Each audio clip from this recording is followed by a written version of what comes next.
ये कहानी है एक गरीब किसान दिनेश और उससे जुड़े तकदीर की।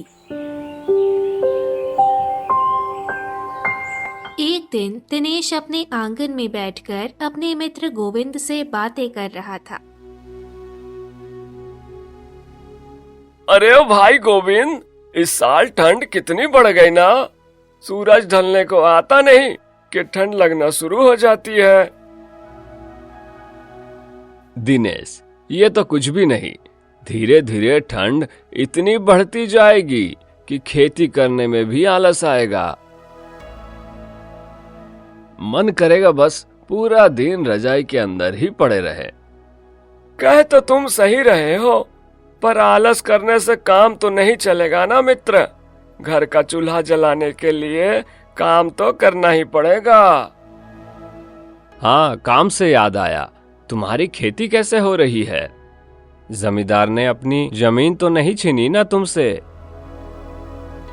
अभी तक तो उसने मुझसे जमीन नहीं छीनी, पर उसने मुझे धमकाया कि मैंने उसे समय पे ब्याज नहीं दिया तो वो कभी भी जमीन हड़प लेगा। वो कभी नहीं सुधरने वाला है। कमजोरों के साथ वो ऐसा ही करता है। मुझसे भी उसने न जाने अब तक कितने पैसे ऐंठ लिए। मुझे तो इस बात की चिंता हो रही कि मैं अपने परिवार के लिए गर्म कपड़े कैसे खरीदूंगा। मेरा हाथ खाली है, खेती भी सही से नहीं हो रही है। सब बंदोबस्त हो जाएगा, तुम चिंता मत करो। तुम तैयार रहना, कल से खेती के लिए जाना होगा। जमींदार अब किसानों को बुला रहा है ताकि उसका काम ठंड में जोरों शोरों से चले। चलो ठीक है, फिर प्रभु का नाम लेकर कल से काम शुरू करेंगे। इतना बोलकर गोविंद वहां से चला गया। फिर दिनेश अपने घर के अंदर आया, जहां उसकी बीमार माँ उसे रोककर बोलने लगी। बेटा, ठंड बहुत बढ़ गई है। इस बूढ़े शरीर में इतना ठंड सहने की ताकत नहीं बची। हाँ माँ, तू फिक्र मत कर, मैं तेरे लिए गर्म कपड़े ले आऊंगा। कल से मैं खेती करने जा रहा हूँ। देखो, हो सके तो इस बार जमींदार से रकम बढ़ाने को कहूँगा। वो जमींदार तो तुझसे गधों के तरह काम कराता है, और जब पैसे देने की बारी आती है तो हाथ खड़े कर देता है। सच कहते हैं लोग, जिसके पास जितना पैसा होगा वो उतना ही कंजूस रहेगा। क्या करूँ माँ, मुझे ना चाहते हुए भी उसके लिए काम करना पड़ेगा, नहीं तो फिर मैं बेरोजगार हो जाऊंगा। बड़ी मुश्किल से तो घर में एक वक्त की रोटी बनती है, वो भी बनना बंद हो जाएगी। चिंता मत कर मेरे बच्चे, तू जितनी मेहनत करता है ना, देखना एक दिन तुझे इसका फल जरूर मिलेगा। भगवान के ऊपर भरोसा रख और सब्र करते रहे। वो दोनों बात ही कर रहे थे। इतने में दिनेश की पत्नी शारदा वहां आकर उसे बताती है। वसुधा के बापू, वसुधा को बहुत तेज बुखार हो गया है। अभी कैसी हो मेरी बच्ची? उसे गरम पट्टी का सेक करो। गरम पट्टी से कुछ नहीं होने वाला, ये सब ठंड लगने की वजह से हुआ है। गांव के काफी घरों में ठंड लगने की वजह से कोई न कोई बीमार पड़ ही रहा है। कल से सब ठीक हो जाएगा। मैं कल से काम में जाऊंगा और तुम सबके लिए गरम कपड़े ले आऊंगा। आज तुम वसुधा का ध्यान अच्छे से रखो। पूरी रात दिनेश और शारदा ने मिलकर वसुधा का ध्यान रखा।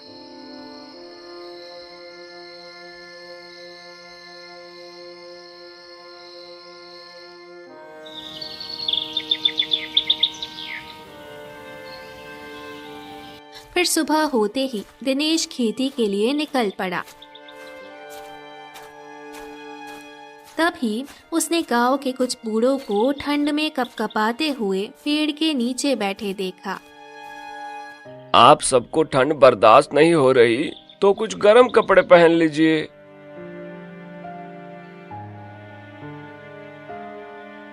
कहाँ से लाए गर्म कपड़े बेटा? हम बुड्ढों को कोई काम नहीं देता है। जब पैसे ही नहीं होंगे तो गर्म कपड़े कहाँ से खरीदेंगे? आप लोग चिंता मत कीजिए, मैं आज ही इस समस्या का समाधान ढूंढ निकालूंगा। तुम हमारी चिंता मत करो बेटा, तुम अपने काम में जाओ। हमें तो ऐसे रहने की आदत सी है। उसी वक्त गोविंद भी वहां आ गया और दिनेश को खेत जाने के लिए बोलने लगा। दिनेश, खेत जाने के लिए देरी हो रही है, जल्दी चल वरना जमींदार पैसे काट लेगा। हाँ भाई चलो। वे लोग खेती करने जाने लगे। तभी अचानक आसमान में काले बादल छा गए। बिजलियां कड़कने लगी। हर तरफ ठंडी हवाएं चलने लगी। गोविंद, ये मौसम को क्या हो गया? अभी तक तो आसमान साफ था। लग तो ऐसा रहा जैसे बहुत तेज बारिश आने वाली है। इतनी ठंडी में बारिश? अगर ऐसा हुआ तो सबके लिए बहुत बड़ी मुसीबत हो जाएगी।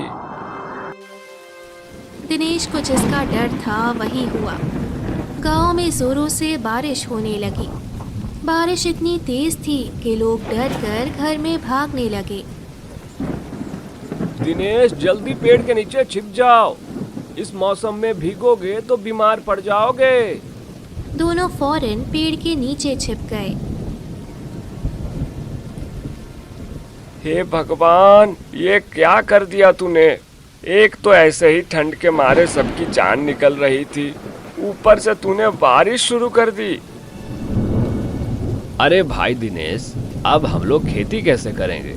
फसल नहीं उगेगी तो किसान अपना पेट कैसे पालेंगे?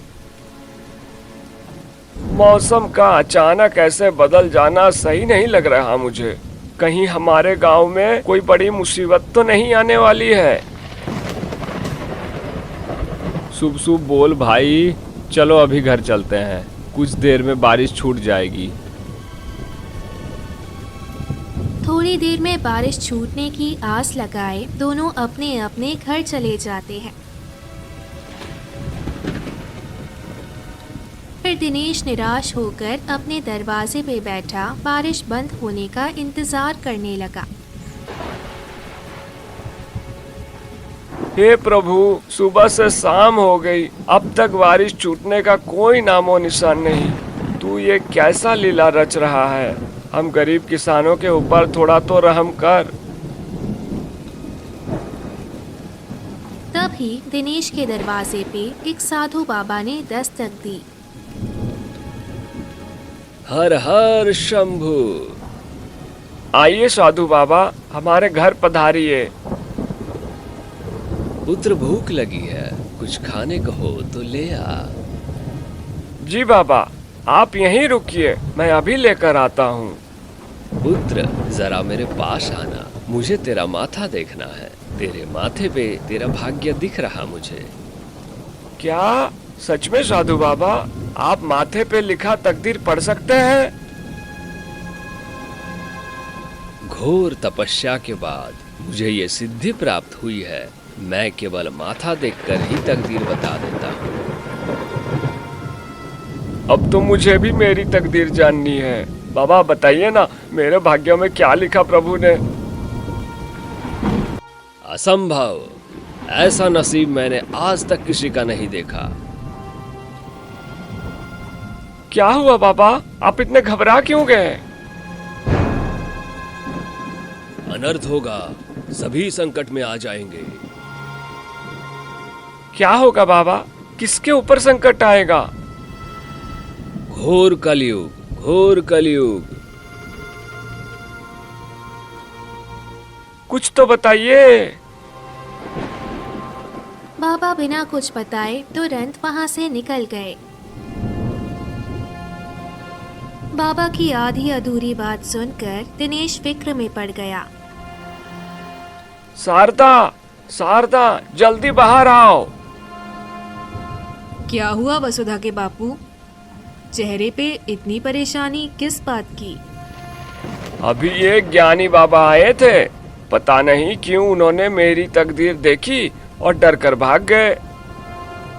वसुधा के बापू, ये सब सुनकर तो मुझे भी बहुत घबराहट सी होने लगी। कहीं कोई बहुत बड़ा अनर्थ तो नहीं होने वाला है ना? अब ये तो वो साधु बाबा ही बता सकते हैं। तुम वसुधा और माँ का ध्यान रखना, मैं बाबा को ढूंढने जा रहा हूँ। इतनी भयंकर बारिश में आप कैसे उस बाबा को ढूंढेंगे? रहने दीजिए, जो होगा देखा जाएगा। नहीं, जब तक मैं जान ना लूं आखिर बात क्या है, तब तक मुझे चैन नहीं मिलेगा। दिनेश साधु बाबा को ढूंढने निकल गया। वो उन्हें ढूंढते ढूंढते जंगल पहुंचा, पर उसे वो बाबा कहीं नहीं दिखे।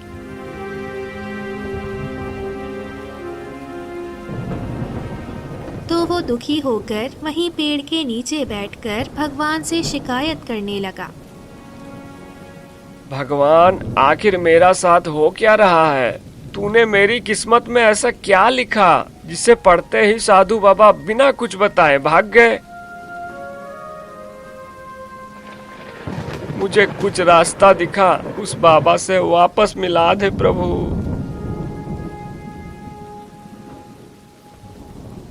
दिनेश परेशान होकर ऊपर वाले से शिकायतें कर ही रहा था, इतने में उसे एक आवाज सुनाई दी। ओम नमः शिवाय, ओम नमः शिवाय। ये मंत्रों का जाप कौन कर रहा है? ये आवाज तो उस ओर से आ रही। मुझे जाकर देखना चाहिए। ओम नमः शिवाय, ओम नमः शिवाय, ओम नमः शिवाय, ओम नमः शिवाय। मंत्रों के जाप का पीछा करते करते दिनेश एक गुफा के पास पहुंच गया। ये गुफा कितनी अजीब है, आवाज तो इसी के अंदर से आ रही है। ऐसी डरावनी दिखने वाली गुफा के अंदर जाना सही होगा या नहीं? अंदर आ बच्चा। ये क्या? ये आवाज तो मुझे ही पुकार रही है। दिनेश घबराते हुए गुफा के अंदर जाने लगा। गुफा के अंदर हर तरफ बस अंधेरा ही अंधेरा। उस घने अंधेरे में बस एक ही आवाज सुनाई देती है। मंत्रों का जाप सुनते हुए वो आगे चलता ही जाता। तभी उसे वो साधु ध्यान लगाए दिखे। भगवान तेरा शुक्रिया, आखिरकार मुझे बाबा मिल ही गए। साधु बाबा आंखें बंद किए घोर तपस्या में विलीन एक पत्थर पे बैठे थे। दिनेश के कदमों की आहट सुनते ही बाबा उसे कहने लगे, आओ दिनेश, भीतर आओ, मुझे तुम्हारा ही इंतजार था। मुझे पता था तुम मुझे ढूंढते हुए जरूर आओगे। आप बिना देखे कैसे समझ गए कि मैं ही आया हूँ? मुझसे कुछ नहीं छुप सकता। मुझे उस नीली छतरी वाले का वरदान प्राप्त है। मैं किसी की भी आहट पहचान सकता हूँ।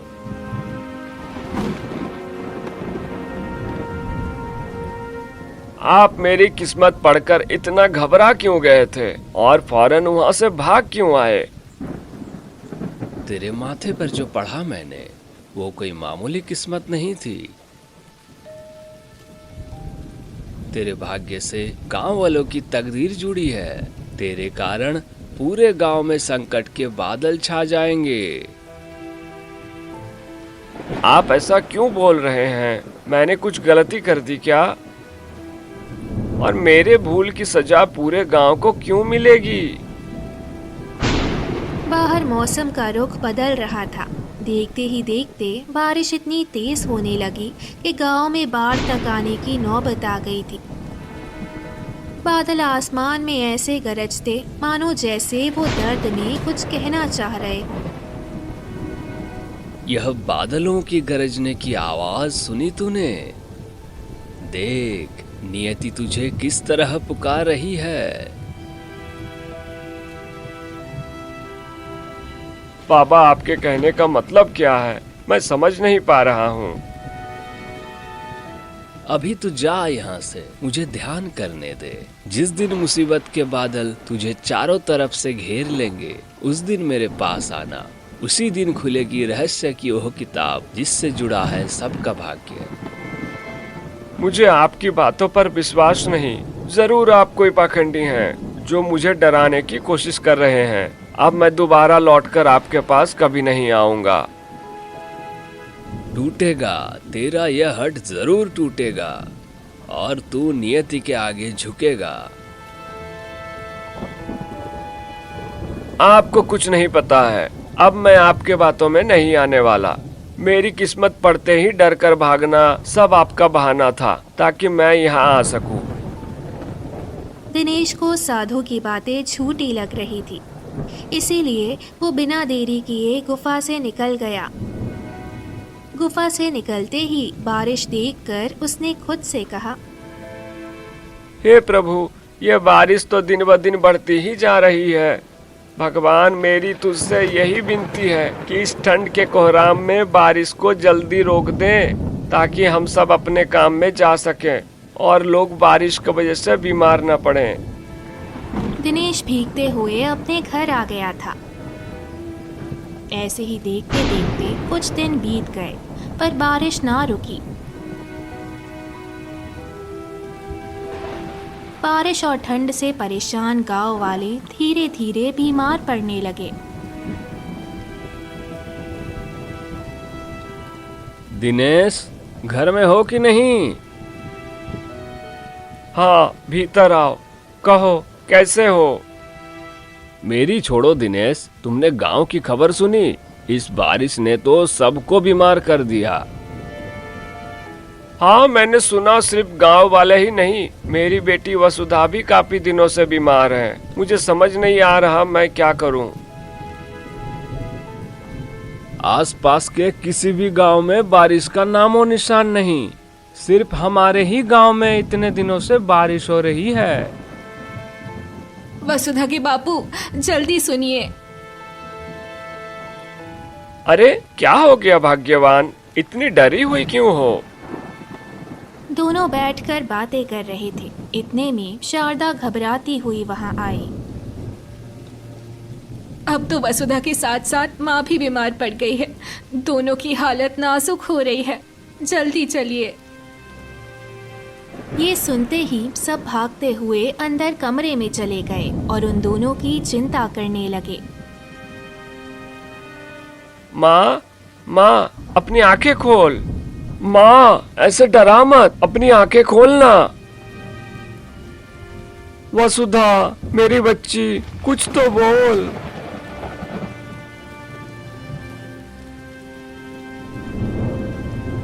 वसुधा ने धीमी आवाज में कहा, पिताजी, मुझे बहुत तकलीफ हो रही है।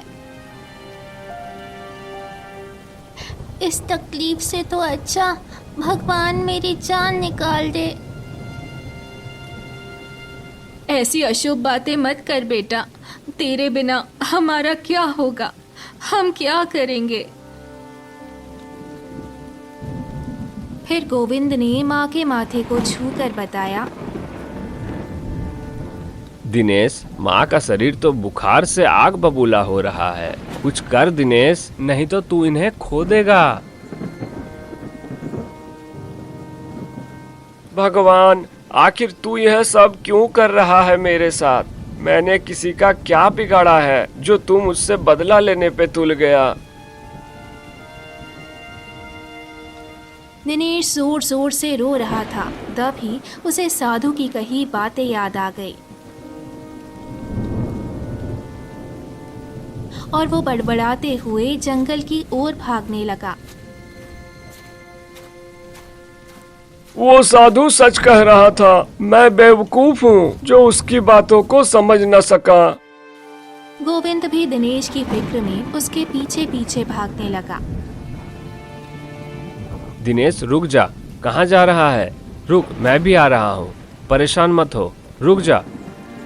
दिनेश उस गुफा के बाहर पहुंचकर रुक गया और जोर जोर से बाबा को आवाज देने लगा। साधु बाबा, मुझे अंदर आने की अनुमति दीजिए। आपकी आज्ञा के बिना मैं इस गुफा के अंदर प्रवेश नहीं कर पा रहा हूँ। मुझे आपसे मिलना है। इतने में गोविंद भी भागते हुए दिनेश के पास पहुंच गया। भाई, तुम इस अजीब सी दिखने वाली गुफा के बाहर आकर क्यों रुक गए? आखिर बात क्या है? यही है मेरे सारे सवालों का जवाब। मेरे परिवार और गांव वालों के जिंदगी की डोर इस गुफा के अंदर छुपे रहस्य में है। तुम्हारा दिमाग तो ठिकाने पे है ना? यह कैसी बहकी बहकी बातें कर रहे हो तुम? मैं सच कह रहा हूँ गोविंद, मेरा यकीन करो। गुफा से साधु की आवाज आई। मेरी अनुमति है, अंदर आ जा। गोविंद, तुम मेरे साथ अंदर चलो, फिर तुम्हें मुझ पर भरोसा होगा। दोनों गुफा के अंदर जाने लगे। साधु बाबा को तपस्या करता देख दोनों हाथ जोड़कर चुपचाप खड़े हो गए। तब गोविंद ने दिनेश से धीमी आवाज में पूछा, ए भाई दिनेश, ये बाबा कौन है? तू कहीं किसी तंत्र मंत्र के जाल में तो नहीं फंस गया ना? धीरे बोल गोविंद, बाबा ने सुन लिया तो भड़क जाएंगे। साधु बाबा आंखें बंद किए ध्यान लगा रहे थे। तभी अचानक उनकी आंख खुली।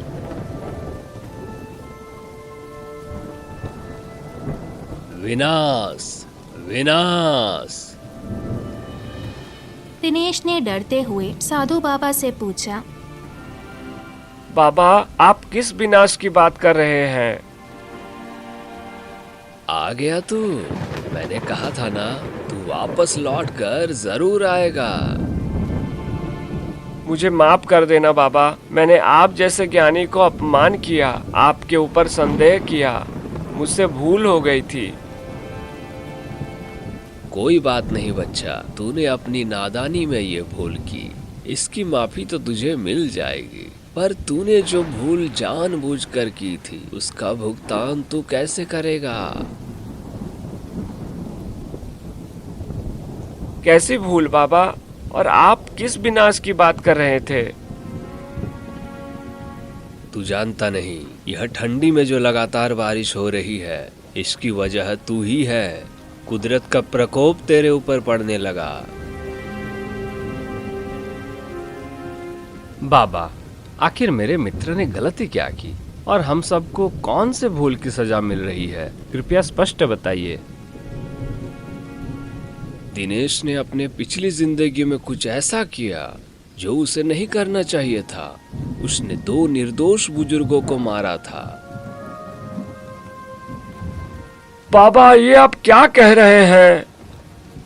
मैं भला ऐसा क्यों करूंगा? इससे मुझे क्या हासिल होगा? पिछले जन्म में तू एक घमंडी और बुरा राजा था, जिसे अपने प्रजा की बिल्कुल भी चिंता न थी। पिछली जिंदगी में तूने जो पाप किया, इस जिंदगी में तुझे वो सुधारना होगा, नहीं तो तेरे परिवार के साथ साथ पूरे गांव अपनी जान से हाथ धो बैठेगा। मेरे लिए तो यकीन करना मुश्किल हो रहा है। जो इंसान इस जन्म में इतना अच्छा और दिल का साफ है, वो कभी इतना निर्दय भी था? बाबा, आखिर मैंने उन्हें क्यों मारा था? इसकी कोई तो वजह होगी ना। इसके पीछे छुपा कुछ तो रहस्य जरूर होगा। इसकी असली वजह तो वही दोनों बताएंगे, जिनकी जिंदगी तेरे कारण कष्टों से गुजर रही है। तुझे तेरे सारे सवालों का जवाब उनसे ही मिलेगा। क्या इस जन्म में वो दोनों जिंदा हैं? अगर ऐसा है तो वो दोनों कहाँ हैं? मुझे उनका पता बताइए। मैं उनके पैरों में गिर जाऊंगा और अपनी गलती का पश्चाताप करूंगा। वो दोनों तुझे वहां मिलेंगे जहां कोई नहीं रहता है। तू सच्चे दिल से पश्चाताप करने का सोचकर उन्हें याद करना। ऊपर वाला तेरे लिए खुद ब खुद रास्ता खोल देगा। मैं आज ही उनकी खोज में निकल जाऊंगा। मैं भी तुम्हारे साथ चलूंगा। मैं तुम्हें ऐसे अकेला नहीं छोड़ सकता हूँ। कहीं कोई बड़ा संकट तुम्हारे ऊपर आ गया तो? नहीं नहीं, तुम अकेले नहीं जाओगे। मेरे ऊपर क्या संकट आएगा? बस दो लोगों को ढूंढकर अपने कर्मों की सजा ही तो मांगनी है। बच्चा, तू जितना सोच रहा उतना आसान नहीं होगा तेरा सफर। रास्ते में हर पल तेरे ऊपर मुसीबतें आएगी। हर एक चीज तुझे तेरे भाग्य तक पहुंचने से रोकेगी। तू बस निडर होकर अपने फैसले पर अटल रहना, क्योंकि तेरा फैसला ही सबकी सांसें बचाएगा। मैं आपकी हर बात का ध्यान रखूंगा बाबा। अब मुझे आज्ञा दे, मैं अभी ही सफर में निकल रहा हूँ। भोले की कृपा दृष्टि तेरे ऊपर बनी रहे। तथास्तु। गुफा से निकलते ही दोनों रास्ता ढूंढने की उम्मीद में जंगल में भटकने लगे। दिनेश, मुझे नहीं लगता कि हमें यहाँ कोई रास्ता दिखेगा। मेरी बात मान तो घर वापस चल। हम इस मुसीबत से निपटने का कोई और रास्ता निकाल लेंगे। नहीं गोविंद, अब जब सफर में निकल ही चुके हैं तो बिना मंजिल तक पहुँचे हार नहीं मानूंगा। तुम जाना चाहते हो तो चले जाओ, मेरी चिंता मत करो, मुझे कुछ नहीं होगा। तुमने ऐसा सोचा भी कैसे कि मैं तुम्हें ऐसी मुश्किल घड़ी में अकेला छोड़कर भाग जाऊंगा? ये सारे ख्याल अपने दिमाग से निकाल दो। मैं हमेशा तुम्हारे साथ हूँ। गोविंद, तुम सच में बहुत अच्छे मित्र हो। भगवान तुम्हारे जैसा मित्र सबको दे। अब बातें ही करते रहोगे या उन्हें ढूंढोगे भी? दोनों फिर से आगे बढ़ने लगे।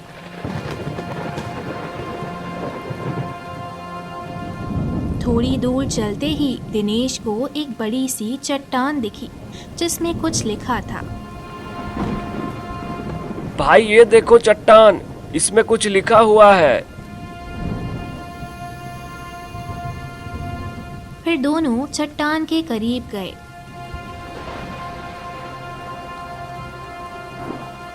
उस चट्टान में रास्ते के बारे में लिखा हुआ था। ये चट्टान तो उन तक पहुंचने का संकेत दे रही है। अब हमें रुकना नहीं है, बस हम अपने मंजिल के करीब आ ही गए। दोनों आगे बढ़ ही रहे थे, इतने में एक अदृश्य आवाज आई। जाओ, वापस जाओ, वरना जिंदा नहीं बचोगे। देखो दिनेश, बाबा ने सही कहा था। रास्ते में अड़चन आना शुरू हो गई। ये तो बस शुरुआत है, आगे इससे भी अजीब अजीब स्थितियों का सामना करना पड़ेगा। मैं किसी स्थिति या किसी परेशानी से नहीं डरता हूँ। मेरे अंदर पछतावे की आग जल रही है। जब तक ये आग नहीं बुझेगी मुझे चैन नहीं मिलेगा। इतना बोलकर दिनेश आगे बढ़ा। तभी एक शेर उसके सामने आकर खड़ा हो गया। हे प्रभु, ये क्या नई मुसीबत है। दिनेश पीछे हटो, वो शेर तुम्हें मार देगा। तुम मेरी फिक्र छोड़ो, अपनी सोचो। गोविंद, तुम अपनी जान बचाकर जल्दी यहाँ से भाग जाओ। शेर गुस्से से उनकी ओर देख रहा था। फिर देखते ही देखते उसने दिनेश के ऊपर हमला करने के लिए झपट्टा मारा। ए जगत के पालनहार, मेरे मित्र को बचा ले। गोविंद हाथ जोड़कर भगवान से प्रार्थना करने लगा। इतने में आसमान में एक तेज रोशनी चमकी। जिससे शेर डर कर भाग गया। मित्र आंखें खोलो, देखो तुम्हारी प्रार्थना ने मेरी जिंदगी बचा ली, वो शेर भाग गया। प्रभु तेरा शुक्रिया, तूने सही समय पे अपना चमत्कार दिखाया।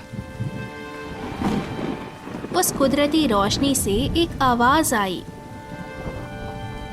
आगे बढ़ और अपनी मंजिल तक पहुंच, वो दोनों तेरी प्रतीक्षा कर रहे हैं।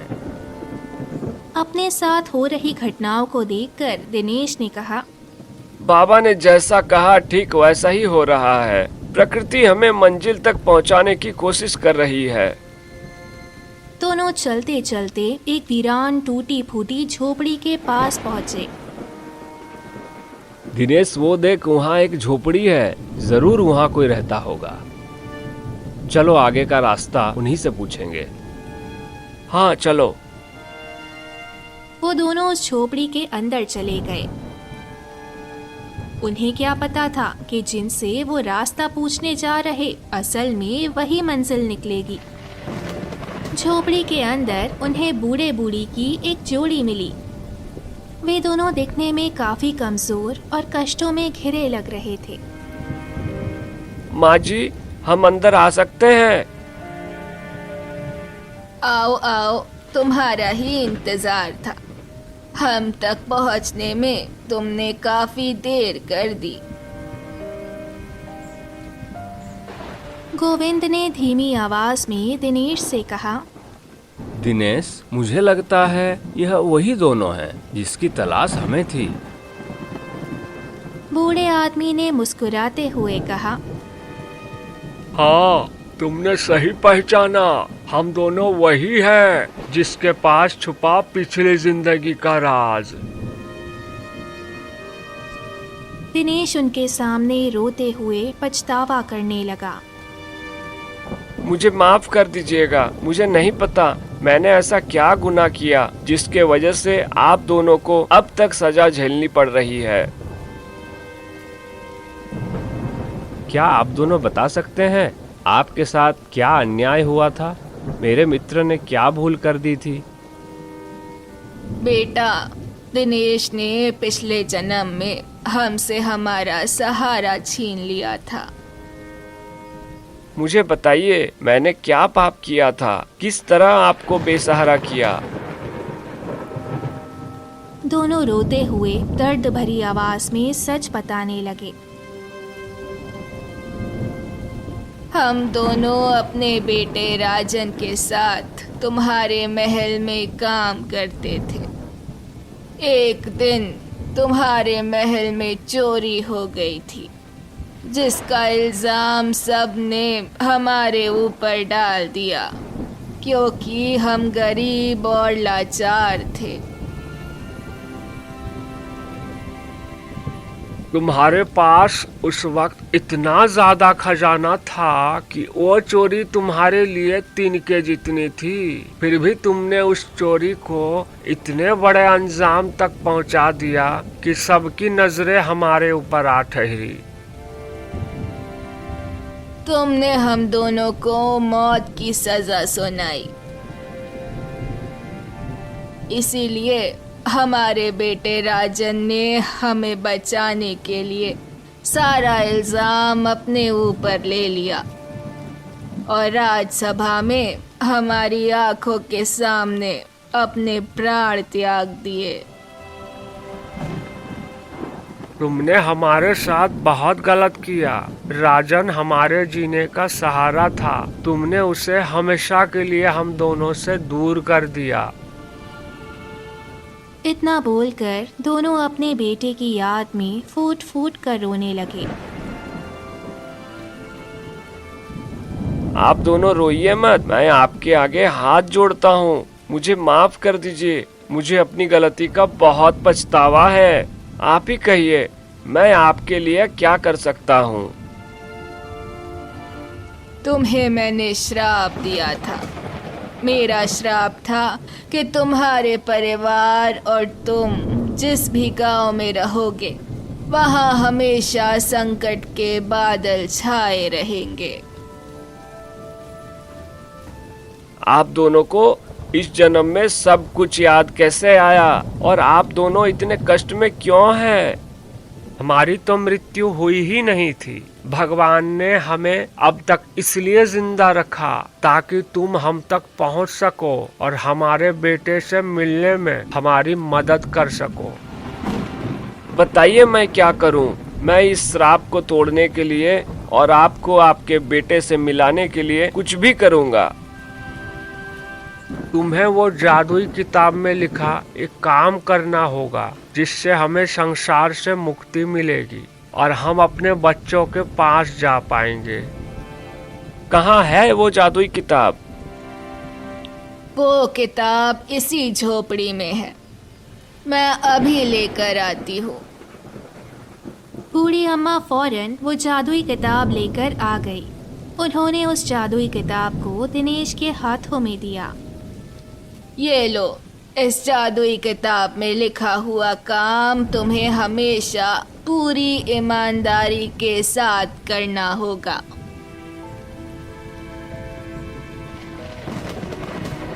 दिनेश ने जैसे ही किताब खोली वो किताब हवा में उड़ने लगी। फिर उसने दिनेश से कहा, ऐ मनुष्य, इस किताब में वो शर्त लिखी है जिसे पूरा करना तेरा कर्म नहीं तेरा फर्ज है। भगवान ने तेरे आगे यही शर्त रखी थी, इसके बाद ही तुझ पे लगा श्राप टूटेगा। ऐ जादुई किताब, मुझे वो शर्त बताइए। अपने रोजमर्रा की जिंदगी में जाते ही तुझे हर रात किसी न किसी गरीब का पेट भरना होगा। ध्यान रहे, तू खुद आधे पेट खाना, पर किसी गरीब को भूखे पेट सोने मत देना। यही तेरी गलती का पछतावा है। मुझे ये शर्त मंजूर है। मैं वादा करता हूँ आज के बाद खुद भूखा रह लूंगा, पर किसी जरूरतमंद को भूख के मारे रोने नहीं दूंगा। ए जादुई किताब, इन दोनों बुजुर्गों के मुक्ति का रास्ता बताइए। इन्हें इनके बेटे की आत्मा से मिलाइए। इन्होंने आज अपना काम पूरा किया, भगवान की शर्त दिनेश तक पहुंचाई। इनका वक्त इस धरती लोक में पूरा हो गया। अब इन्हें ये दुनिया छोड़ने की अनुमति है। वो जादुई किताब ऊपर वाले का फरमान सुनाने के बाद गायब हो गई। उसके बाद दोनों बुजुर्गों की मुक्ति का समय आया। उन्होंने जाते जाते दिनेश से अपने आखिरी शब्द कहे। बेटा, तुम भले ही अब वो नहीं हो जो पहले थे, लेकिन एक बात याद रखना, 100 गुनहगार छूट जाएं, पर किसी निर्दोष को सजा नहीं मिलनी चाहिए। तुम्हारी एक भूल के कारण हम अब तक झेल रहे थे। किसी की बातों में आकर कभी कोई गलत फैसला मत लेना। जल्दबाजी में लिया एक फैसला किसी की भी जिंदगी बर्बाद कर सकता है। जा, अब अपना कर्म करो और धर्म के मार्ग में चलो। हमने तुम्हें माफ किया। दोनों के चेहरे पर अपने बेटे से मिलने की मुस्कान थी। दोनों ने अपने शरीर को त्यागा और उस लोक चले गए। फिर दिनेश ने दर्द भरी आवाज में गोविंद से कहा, गोविंद, आज मुझे बहुत बड़ी सीख मिली। भगवान उन तीनों की आत्मा को शांति दे और मुझे सही राह पे चलने की सद्बुद्धि दे। तो इस तरह दिनेश के शपथ के कारण उसके गांव में आई मुसीबत टली और ठंड में बारिश का कहर बंद हुआ। दिनेश का परिवार अब ठीक हो चुका था। दिनेश और गोविंद ने मिलकर हर रात ज़रूरतमंदों की मदद करना शुरू कर दिया और उन्हें खाना खिलाने लगे। अब गांव में कोई भी भूखे पेट नहीं सोता था। तो दोस्तों, कैसी लगी आपको ये कहानी? हमें कमेंट के जरिए ज़रूर बताएं और साथ ही ऐसी और मज़ेदार कहानी के लिए चैनल को सब्सक्राइब करें। धन्यवाद।